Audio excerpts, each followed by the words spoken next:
Hey guys, welcome back to Jay's Fifth Down Football Podcast. I'm your host, Jan Gay, back here with more football news. Before we get started, please make sure you guys check us out here on YouTube, subscribe, like, comment, share with your friends. We're also on Spotify, Apple Podcasts, wherever you get your favorite podcasts. We're getting closer and closer to the NFL season officially. Also some college football news for you guys as well. If you haven't heard, involving an Oklahoma football coach. We'll get into that later in the podcast. But first, wanted to mention again, NFL preseason football, of course, started last week with the Raiders and the Jaguars in the Hall of Fame game. Raiders won that game 27-11. Now preseason starts for everybody else this week with the Patriots and the Giants kicking off on Thursday. You can catch that game at, I believe, 6 o'clock Eastern Time on NFL Network. Of course, where you can find all of your preseason matchups on NFL Network. And then, of course, official kickoff to the season will be September the 9th with the Bills and the Rams kicking things off from SoFi Stadium. So we are not that far away. I'm excited. Y'all should be excited. The NFL is back, and we got much to discuss today. But moving forward, some news out of Cleveland. And no, it's not anything to do with Deshaun Watson. We still haven't, that appeal process is still going on right now. Sue Robinson was the arbitrator for the case, ruled Deshaun be suspended for 6 games for the allegations, of course. But the NFL appealed that, and they want to extend his suspension, from what I'm hearing, to a year. So we'll see how that all plays out with Watson and the NFL, as they go through this whole process, which can be really, it can be a lot. This is a very serious matter, and the NFL is trying to do their best to determine the best the punishment that they deem to be suffice enough for Watson's behavior in this incident. But first, Browns running back Kareem Hunt has requested a trade out of Cleveland. He spent the last 2 seasons with the Browns after getting drafted by the Kansas City Chiefs for 2 years. He exploded his rookie year, had over 1,000 scrimmage yards of all-purpose, but things kind of took a decline since then. He went through some legal troubles, had some situations, and left the Chiefs, and then went to the Browns, and he part of that tandem with him and Nick Chubb. Of course, they are, I believe, one of the best running back duos in football when both of them are healthy. You got Chubb, who is a great first and second down back. Hunt is a good third down back. You can get him out of the backfield, throwing him the ball. A lot that duo is really good. However, Kareem Hunt feels like he should be fairly compensated, and that Browns, and since he hasn't been yet, he wants to leave the Browns. But the Browns have denied that trade request. Cleveland will not trade him. So he did show up to training camp the other day, despite this request. He did show up to practice, did everything, did team activities, all those things. But according to NFL Network, he still wants that trade, and Cleveland will not give him that trade. So that's just something to monitor as we move throughout the next couple weeks, going here into the season and the preseason. As I mentioned earlier, it starts this week with the Patriots and the Giants on Thursday, and then moving on, every other team is going to play their preseason games as well. So that's something to keep an eye on as we get ready for the NFL season. Some other news here breaking out training camp. Jameis Winston rolled his ankle today in practice, per Adam Schefter and Catherine Terrell, who covered the NFL. Of course, Adam Schefter, number one ESPN NFL Insider, reported this around an hour or so ago that Jameis Winston rolled his ankle in practice, and he's going to undergo further evaluation. So the Saints right now still with their quarterback room is still with Taysom Hill and Ian Book, the rookie from last season. Trevor Siemian is no longer there, so that is the quarterback room for the Saints under head coach Dennis Allen, who's a previous defensive coordinator. Now he's overtaken the head coaching role since Sean Payton's retirement. So word out of New Orleans is that they're ready to go. They're pumped up. Michael Thomas is back, so they believe that they have one of the best receiving corps in the NFL with Michael Thomas and Chris Olave.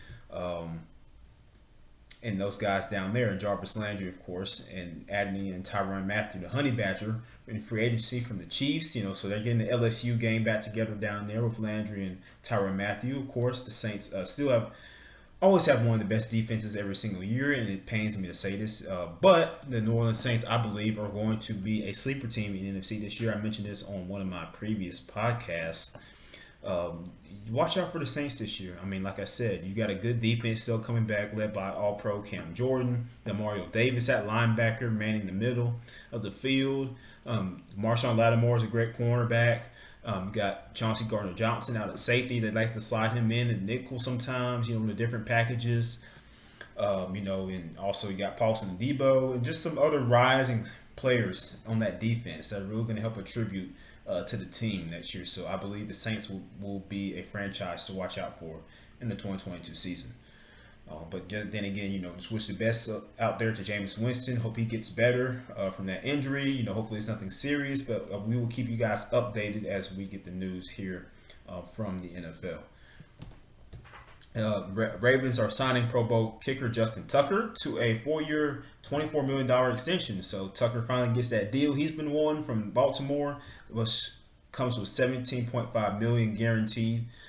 So the Ravens got their kicker locked up until 2026. So that's a good deal for Baltimore. You get one of the most reliable guys in the league at kicking the football. Tucker has had an average over 90 for his field goal percentage throughout his career, which is awesome for a kicker.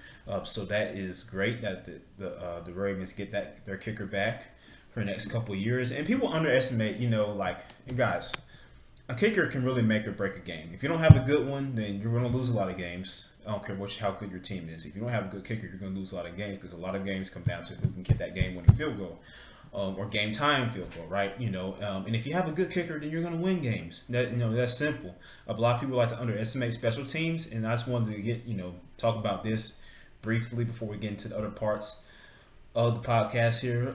But special teams, along with having a good offensive line it's a very special and important component of having a successful football team. If your special teams is not up to par, you will lose football games. You got to have your kickoff unit has to be good. Your kick return unit has to be good. Because you got to get the ball down the field. You got to get the ball up past the 20-yard line. And that's because when you set your offense up in good positions on the field, that's when it makes it easier for them to go and score. And of course, obviously, for you to win the game. But when you're not, and you struggle on punt return or kick return or kickoff, punt, that's causing for trouble. So it's very important, especially PAT unit as well. The PAT unit has got to be on their game as well. You can't have it because that's block kicks and things like that. So I just wanted to give that little tidbit of information of how important special teams are to a football team. So the Ravens get their kicker back for the next couple of years. More news coming in from the NFL. They have so this is new, but it's something that's going to be implemented for the 2022 season.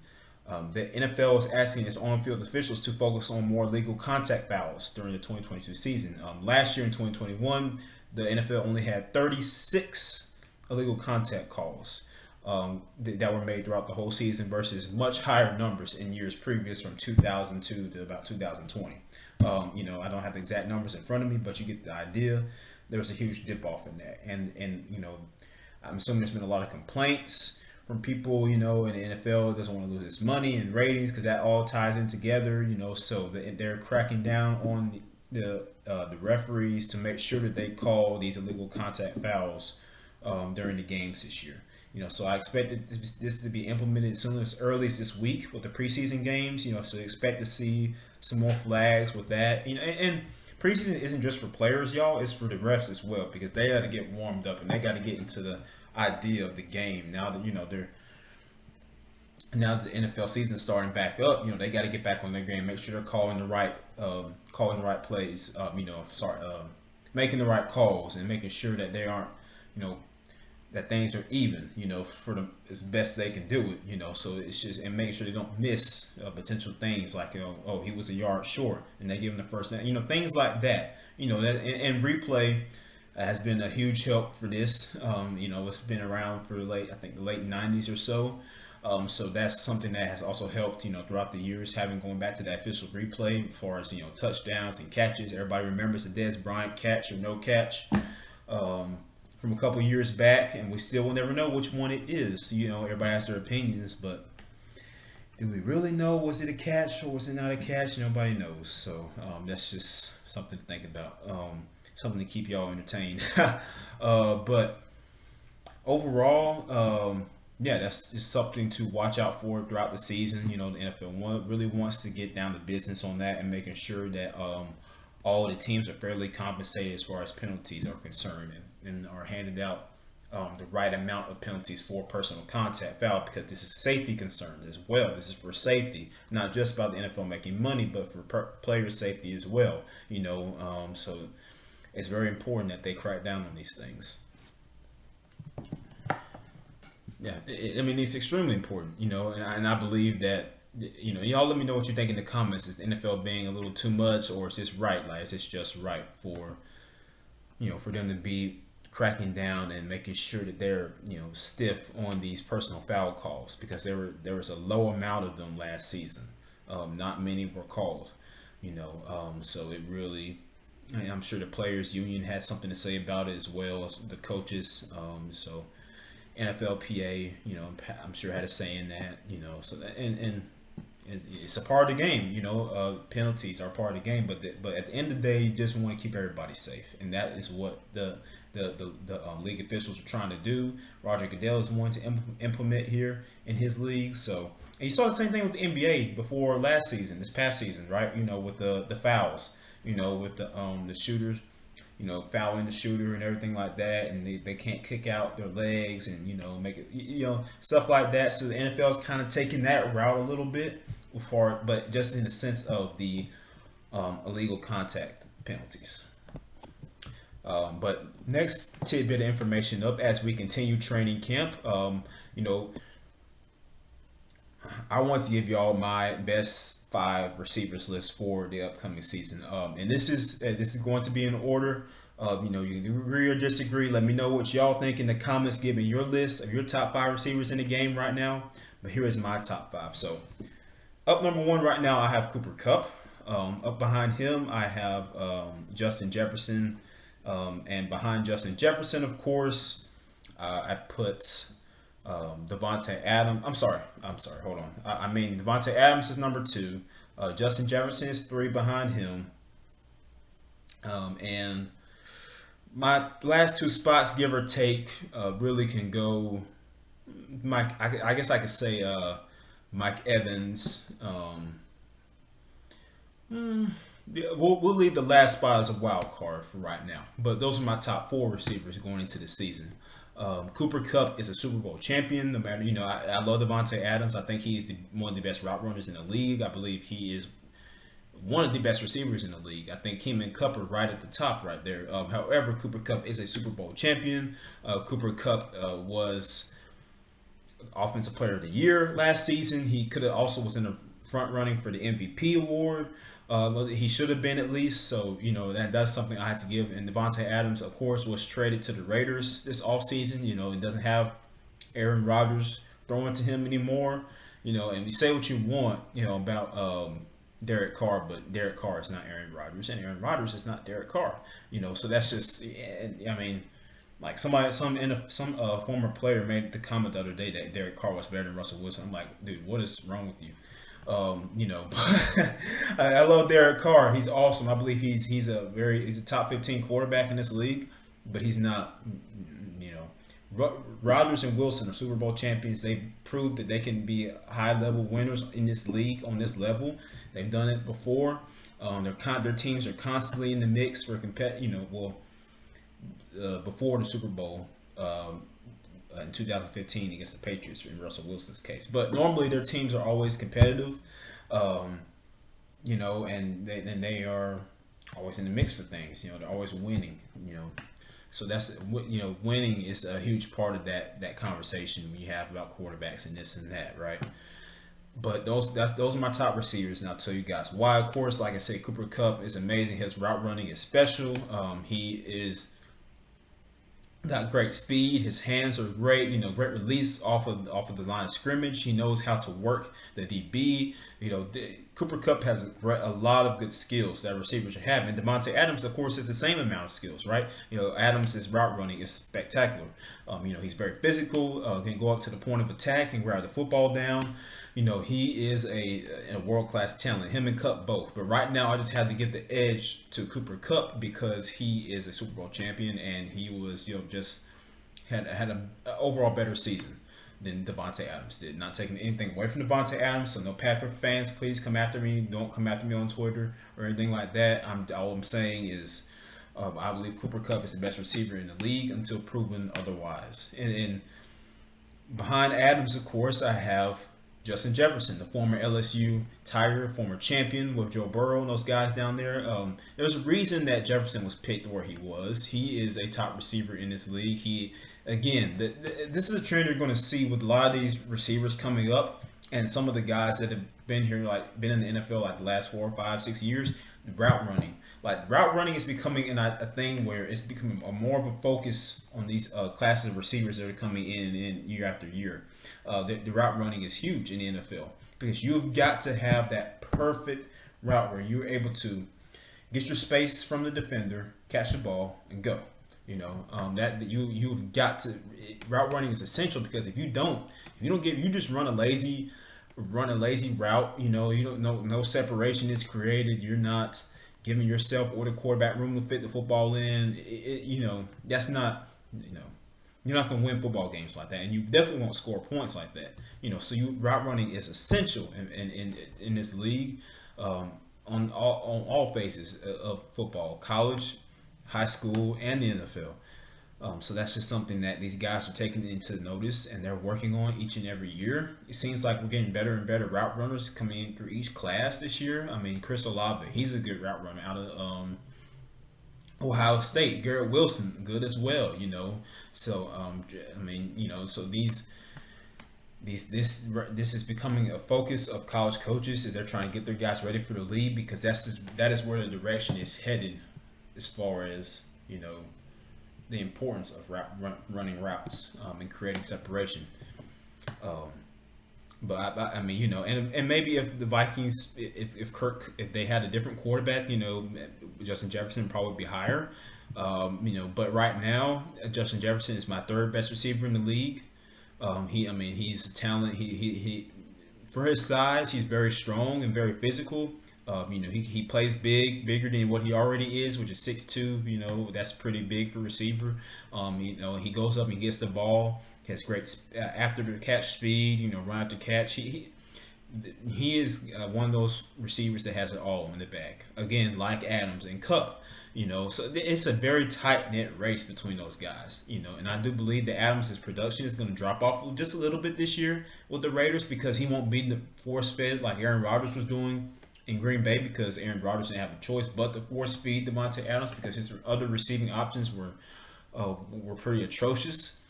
So he had to basically force feed Devontae to get all the to score their points and to win ball games. But now that won't be the case in Las Vegas as you got Darren Waller, you got Hunter Renfrow, who are both great receivers, great route runners as well. Darren Waller she got that strength of a good tight end. He is one of the top tight ends in football. Other than Travis Kelce, George Kittle, and Kyle Pitts. No bias there. Kyle Pitts is one of the best tight ends in the NFL. No matter what team you're a fan of, you have to admit it. But overall, those are my top four receivers, top four receivers right now. Jamar Chase is not far behind. I think he's top 10. Definitely top 10. After the amazing year he had last season, he's only going to get better, which I don't know how much, which is kind of scary because you don't know how much better a guy like that can get. He already had such a great year. So, but overall, guys, next piece of information here is going to be switching over to the college football game as we have Oklahoma wide receiver coach Cale Gundy resigned officially, because he used shameful and hurtful words, so to speak, in a film session. This happened when the team was watching film and on the tablet. Apparently, the coach read something that I guess he forced him to say a very shameful, hurtful word, and he officially resigned. If you guys want the full story, you can go check it out. You can go look it up on Google and check it out on ESPN. ESPN has a whole article. Yahoo Sports has the whole articles about it. You can check the whole story out, find out what Coach Gundy said officially about his resignation. The whole letter will be there. Y'all can go check that out, but that's just something to also monitor. Obviously, he's resigned, so Oklahoma will need to find a new wide receiver coach. That is where if you wanted CeeDee Lamb, former Oklahoma Sooner. So, I wonder what he's saying. Like, man, what my wide receiver coach just do? He resigned. That's crazy. And but that pretty much wraps us up, guys, for the podcast. Thank you all for listening. Again, we're getting closer and closer to the football season. NFL is officially, it already started last week with the Jaguars and the Raiders in the Hall of Fame game, but we're going to have all 32, the rest of the 31 teams will be playing this week in preseason. This officially starts with the Patriots and the Giants on Thursday at 6 o'clock Eastern Time. You can catch that on NFL Network. Those guys will have the coverage of that game and also training camp live throughout the week. So make sure y'all are checking out NFL Network. As their inside training camp live, they provide you all different news and everything you need to know. Check us out here as well for all the updated news and everything you need to know about the NFL, college football, high school football, as well as we move closer to that date starting next week. So check us out, guys, on Spotify, Apple Podcasts, wherever you get your favorite podcasts. I'm your host, Jane Gay, and this has been Jay's Fifth Down, a football podcast. Thank you.